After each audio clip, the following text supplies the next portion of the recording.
என் நண்பனின் கோல் வந்தால் உடனே ஆன்சர் பண்ணுகிறேன். என் மனைவியின் கோல் வந்தால் அடுத்த நொடி ஆன்சர் பண்ணுகிறேன். என் முதலாளியினுடைய கோல் வந்தால், என் பாடசாலையின் அதிபருடைய கோல் வந்தால் நான் உடனடியாக ஆன்சர் பண்ணுகிறேன், பேசுகிறேன், பதில் அளிக்கிறேன். என் தாயினுடைய அழைப்பு வந்தால், என் தந்தையினுடைய அழைப்பு வந்தால் உம்மா கோல் பண்ணுகிறார், வாப்பா கோல் பண்ணுகிறார், பிறகு பேசிக்கொள்வோம் என்று சைலண்டிலே போட்டுவிட்டு வேலையை பார்க்கிறோமே.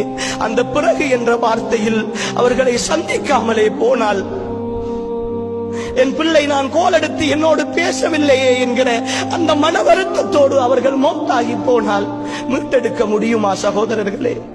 மீட்டெடுக்க முடியுமா? ஏன் சகோதரர்களே உம்மாவையும் பாப்பாவையும் இப்படி நடத்துகிறோம்? ஏன் புறக்கணிக்கிறோம்? நீங்களும் நானும் ஒரு தந்தையாக இருந்து கொண்டு என்னை பெற்ற தந்தையின் வருத்தத்தை புரிந்து கொள்ள முடியவில்லை என்றால், அவருடைய மன உணர்வுகளை புரிந்து கொள்ள முடியவில்லை என்றால், நான் ஒரு முஸ்லீமாக இருத்தல் என்பதை விட ஒரு மனிதனாக மனச்சாட்சியோடு தான் வாழ்ந்து கொண்டிருக்கிறேனா?